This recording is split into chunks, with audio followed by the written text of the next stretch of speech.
Hello students, ਆਪਾਂ theories of money ਪੜ੍ਹ ਰਹੇ ਹਾਂ। ਪਿਛਲੀ ਵੀਡੀਓ ਦੇ ਵਿੱਚ ਆਪਾਂ ਥਿਊਰੀਜ਼ ਆਫ ਮਨੀ ਦੀ ਇੱਕ ਥਿਊਰੀ ਪੜ੍ਹ ਚੁੱਕੇ ਹਾਂ, ਫਿਸ਼ਰ ਦੀ ਥਿਊਰੀ ਪੜ੍ਹ ਚੁੱਕੇ ਹਾਂ। ਉਹਨੂੰ ਆਪਾਂ ਟ੍ਰਾਂਜੈਕਸ਼ਨ ਅਪਰੋਚ ਕਹਿੰਦੇ ਹਾਂ। ਅੱਜ ਆਪਾਂ ਦੂਜੀ ਥਿਊਰੀ ਹੈ ਜਿਹੜੀ ਮਨੀ ਸਪਲਾਈ ਦੀ, ਉਹਨੂੰ ਉਹ ਹੈਗੀ ਹੈ cash balance approach. Cash balance approach ਹੈ ਜਿਹੜੀ, ਇਸ ਨੂੰ ਕੈਂਬਰਿਜ ਅਪਰੋਚ ਵੀ ਕਿਹਾ ਜਾਂਦਾ ਹੈ।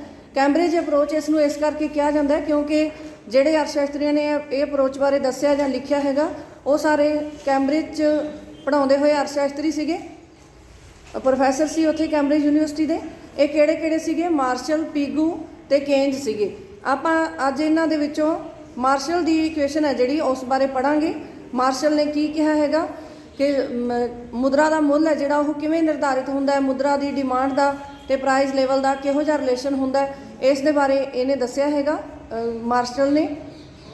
ਠੀਕ ਹੈ, ਤਾਂ ਇਹਦੇ 'ਚ ਪੜ੍ਹਦੇ ਹਾਂ ਆਪਾਂ ਕੈਸ਼ ਬੈਲੈਂਸ ਕੀ ਹੁੰਦਾ। ਕੈਸ਼ ਬੈਲੈਂਸ ਇਕੁਏਸ਼ਨ ਹੈ ਜਿਹੜੀ ਕੀ ਹੈਗੀ ਹੈ? ਕੈਸ਼ ਬੈਲੈਂਸ ਇਕੁਏਸ਼ਨ ਹੈ ਜਿਹੜੀ, ਇਹਦੇ ਨਾਲ ਆਪਾਂ ਨੂੰ ਇਹ ਪਤਾ ਲੱਗਦਾ ਹੈ ਕਿ ਡਿਮਾਂਡ ਫਾਰ ਮਨੀ ਕੀ ਹੈ।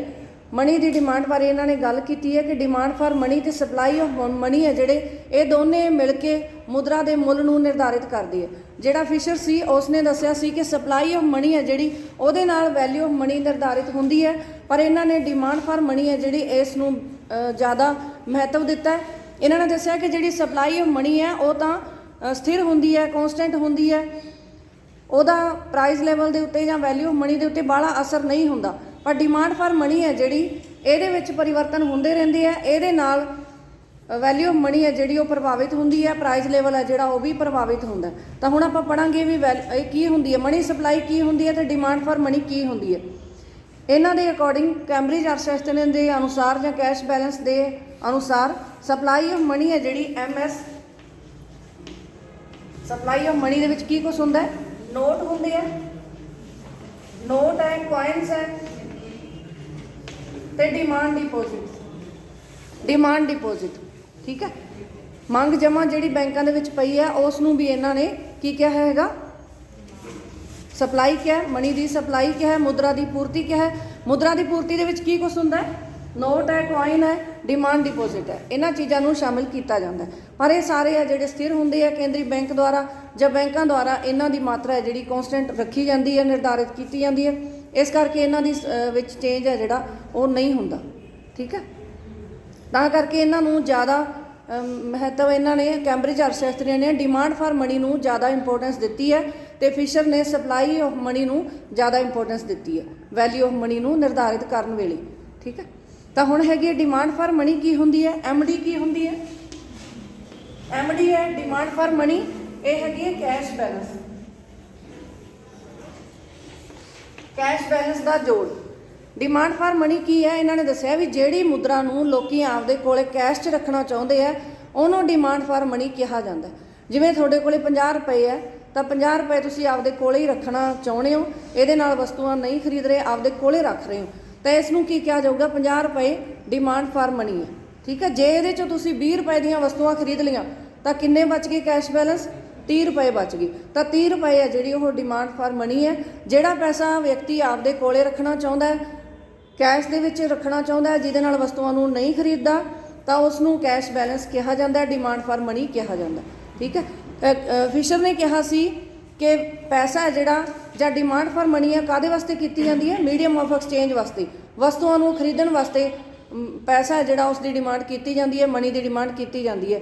ਪਰ ਕੈਂਬਰਿਜ ਅਰਥਸ਼ਾਸਤਰੀਆਂ ਨੇ ਦੱਸਿਆ ਕਿ ਪੈਸੇ ਦੀ ਡਿਮਾਂਡ ਹੈ ਜਿਹੜੀ ਉਹ ਸਿਰਫ ਮੀਡੀਅਮ ਆਫ ਐਕਸਚੇਂਜ ਵਾਸਤੇ ਨਹੀਂ ਹੁੰਦੀ, ਵੈਲਿਊ ਨੂੰ ਸਟੋਰ ਕਰਨ ਵਾਸਤੇ ਵੀ ਪੈਸੇ ਨੂੰ ਰੱਖਿਆ ਜਾਂਦਾ। ਪੈਸੇ ਨੂੰ ਆਪਦੇ ਕੋਲੇ ਰੱਖਿਆ ਜਾਂਦਾ ਤਾਂ ਕਿ ਵੈਲਿਊ ਨੂੰ ਸਟੋਰ ਕੀਤਾ ਜਾ ਸਕੇ। ਇਸ ਕਰਕੇ ਵੀ ਮੁਦਰਾ ਦੀ ਡਿਮਾਂਡ ਹੈ ਜਿਹੜੀ ਕੀਤੀ ਜਾਂਦੀ ਹੈ। ਤਾਂ ਵਸਤੂਆਂ ਨੂੰ ਨਾ ਖਰੀਦ ਕੇ ਆਪਦੇ ਕੋਲੇ ਜਿੰਨਾ ਪੈਸਾ ਰੱਖਿਆ ਜਾਂਦਾ ਹੈ, ਉਸ ਨੂੰ ਡਿਮਾਂਡ ਫਾਰ ਮਨੀ ਕਿਹਾ ਜਾਂਦਾ। ਇਹ ਡਿਮਾਂਡ ਫਾਰ ਮਨੀ ਹੈ ਜਿਹੜੀ, ਇਹ ਪ੍ਰਾਈਸ ਲੈਵਲ ਨੂੰ ਵੀ ਪ੍ਰਭਾਵਿਤ ਕਰਦੀ ਹੈ ਅਤੇ ਵੈਲਿਊ ਆਫ ਮਨੀ ਨੂੰ ਵੀ ਪ੍ਰਭਾਵਿਤ ਕਰਦੀ ਹੈ। ਇਹਦੇ 'ਚ ਵੀ ਇਹਨਾਂ ਨੇ ਇਹੀ ਦੱਸਿਆ ਕਿ ਪ੍ਰਾਈਸ ਦਾ ਅਤੇ ਵੈਲਿਊ ਆਫ ਮਨੀ ਦਾ ਇੱਕ ਦੂਜੇ ਨਾਲ, ਪ੍ਰਾਈਸ ਲੈਵਲ ਦਾ ਅਤੇ ਵੈਲਿਊ ਆਫ ਮਨੀ ਦਾ ਇੱਕ ਦੂਜੇ ਨਾਲ ਉਲਟਾ ਰਿਲੇਸ਼ਨ ਹੁੰਦਾ। ਜਦੋਂ ਪ੍ਰਾਈਸ ਲੈਵਲ ਜ਼ਿਆਦਾ ਹੁੰਦਾ ਤਾਂ ਉਦੋਂ ਵੈਲਿਊ ਆਫ ਮਨੀ ਹੈ ਜਿਹੜੀ ਉਹ ਘੱਟ ਹੁੰਦੀ ਹੈ, ਜਦੋਂ ਪ੍ਰਾਈਸ ਲੈਵਲ ਘੱਟ ਹੁੰਦਾ ਉਦੋਂ ਵੈਲਿਊ ਆਫ ਮਨੀ ਜ਼ਿਆਦਾ ਹੁੰਦੀ ਹੈ। ਠੀਕ ਹੈ, ਪਰ ਇਹਨਾਂ ਨੇ ਦੱਸਿਆ ਕਿ ਡਿਮਾਂਡ ਫਾਰ ਮਨੀ ਦਾ, ਉਹਨਾਂ ਨੇ ਦੱਸਿਆ ਸੀ ਨਾ, ਫਿਸ਼ਰ ਨੇ ਦੱਸਿਆ ਸੀ ਕਿ ਸਪਲਾਈ ਮਨੀ ਦੀ ਜਿਵੇਂ ਜਿਵੇਂ ਵੱਧਦੀ ਹੈ ਉਵੇਂ ਉਵੇਂ ਕੀ ਹੁੰਦਾ? ਪ੍ਰਾਈਸ ਲੈਵਲ ਵੱਧਦਾ। पर इन्होंने ये दस्सिया कि जिवें जिवें डिमांड मनी की वधदी है उवें उवें प्राइस लेवल घटदा।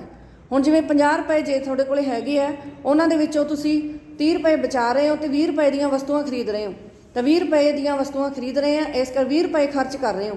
डिमांड है जिहड़ी 20 रुपए के बराबर, वस्तुआं की डिमांड है जिहड़ी आपां 20 रुपए के बराबर कर रहे हैं। हुण जे इहदे चों ये कर दईए कि 40 रुपए आपदे कोले रखीए तो 10 रुपए दीयां वस्तुआं खरीदीए तो पहलां नालों वस्तुआं की डिमांड घट गई है। हुण असीं 10 रुपए दीयां वस्तुआं खरीदण की ही कोशिश कर रहे हैं, ਉਹਦੇ ਨਾਲ ਕੀ ਹੋਊਗਾ, डिमांड घटूगी। डिमांड ਦੇ ਘਟਣ ਨਾਲ प्राइस लेवल है ਜਿਹੜਾ ਉਹ घट जूगा। इस करके ਇਹਨਾਂ ने दस्सिया, कैम्ब्रिज अर्थशास्त्रियों ने यही दस्सिया कि जदों मुद्रा की डिमांड ज़्यादा होंदी है उदों प्राइस लेवल घट होंदा है, जदों डिमांड फॉर मनी वधदी है तो ਉਹਦੇ ਨਾਲ प्राइस लेवल घट जाता है। ठीक है, क्योंकि लोग आपदे कोले पैसा वध रखना चाहते हैं, कैश बैलेंस वध रखना चाहते हैं, इस करके वो वस्तुआं नहीं खरीदते। वस्तुआं घट खरीदणगे तो वस्तुआं की प्राइस है जिहड़ी वो घट जूगी। दूजा हैगा जदों डिमांड फॉर मनी घट जाती है तो उदों प्राइस लेवल वध जाता है। जदों आपदे कोले कैश च पैसा घट रखना पसंद करते हैं लोग, नगद पैसे घट रखना पसंद करते हैं तो उदों वस्तुआं वध खरीदते हैं। 50 रुपए दे विचों जे तुसीं 40 रुपए दीयां वस्तुआं खरीदण लग गए तो 10 रुपए ही कोले रखोगे तो कैश बैलेंस घट गया, डिमांड फॉर मनी घट गई। डिमांड फॉर मनी के घटण नाल असीं वध वस्तुआं खरीदण वास्ते पैसा खर्च कर रहे हैं, मीडियम ऑफ एक्सचेंज वास्ते ज़्यादा पैसा खर्च कर रहे हैं, तो की होगा, उहदे नाल वस्तुआं की प्राइस वध जूगी, तो प्राइस लेवल है जिहड़ा वध जूगा। प्राइस लेवल जदों घट हुंदा है उदों वैल्यू ऑफ मनी की हुंदी है, वैल्यू ऑफ मनी ज़्यादा होंदी है। ठीक है, जदों प्राइस लेवल ज़्यादा होंदा है तो उदों वैल्यू ऑफ मनी घट होंदी है, उदों वैल्यू ऑफ मनी घट जाती है। तो इसनूं आपां हुण इक्वेशन नाल भी, एक एग्जाम्पल नाल भी सॉल्व करांगे। आपां मार्शल की एक एग्जाम्पल लै लैंदे हां। मार्शल की इक्वेशन है, उस दे नाल आपां एक एग्जाम्पल की सहायता नाल इसनूं देखांगे कि प्राइस लेवल का ते डिमांड फॉर मनी का उल्टा रिलेशन हैगा या नहीं हैगा। हुण आपां यही दस्सिया ना, डिमांड फॉर मनी का प्राइस लेवल के नाल उल्टा रिलेशन हुंदा है, नैगेटिव रिलेशन हुंदा है। तो आपां मार्शल की इक्वेशन के नाल एक एग्जाम्पल सॉल्व करांगे, उहदे नाल आपां नूं पता लग जूगा भी प्राइस लेवल डिमांड वधन नाल घटिया कि वधिया। ठीक है, हाँ भी मार्शल की इक्वेशन है जिहड़ी, इसनूं लिखदे M = KY। ठीक है, ये M है जिहड़ा वो हैगी है मुद्रा की मात्रा, मनी सप्लाई। K हैगी है आमदन का वो हिस्सा जिहड़ा कैश दे वास्ते रखा जाता है। ठीक है, जिन्हों नगद रूप च रखा जाता है, जिन्हों लोग आपकी जेब च नोटां के रूप च ही रखते हैं, नगद रूप च ही रखते हैगे, उसनूं आपां K कवांगे। Y हैगी है रियल इनकम, मोनेटरी इनकम। ठीक है, Y है मोनेटरी इनकम, Y है monetary income. K monetary income का वो हिस्सा जिन्हों लोग कैश च रखना चाहते हैं। मान लो किसी को 1000 रुपया हैगा, उहदे चों वो किन्ने परसेंट, उहदे चों 500 रुपया आपदे कोले रख लेंदे आ। ठीक है, तो अद्धा हिस्सा हो गया ना, 1/2। 1/2 है जिहड़ा वो K है। 1/2 हिस्सा इहो जिहा है जिन्हों वो खर्चते नहीं, आपदे कोले रखते हैं, कैश दे विच रखते हैगे। ठीक है, तो ये डिमांड फॉर मनी है। हुण आपां देखते हैं इहदे च चेंज आउण नाल प्राइस लेवल है जिहड़ा उहदे च किस तरह के चेंज आउंदे आ। तो हुण इहदे च आपां नूं प्राइस का पता नहीं लग रहा भी प्राइस लेवल आपां किवें पता करांगे, P तो दिता ही नहीं होया विच, है ना। तो P वास्ते आपां की पता करांगे, जिहड़ा Y हैगा उहनूं की कहा जांदा है, मौद्रिक आमदन है। मोनेटरी इनकम है, इनकम काहदे बराबर हुंदी है, P × Q दे। P ते Q नूं गुणा करन नाल TR पता लगदी है, जां टोटल इनकम है जिहड़ी उहदा आपां नूं पता लग जांदा है। इस करके आपां Y की थां ते P ते Q लिख देंगे। M = K, Y की जगह ते लिखांगे P × Q, चाहे O लिख लो। ठीक है, इन्हें O लिखा होया तो आपां इहनूं O लिख सकते। O मतलब कुल उत्पादन जां प्रोडक्शन है, टोटल प्रोडक्शन इसनूं कहने आपां। तो हुण आपां इहदे च कोई भी वैल्यूज पुट करके देखते हैगे आ।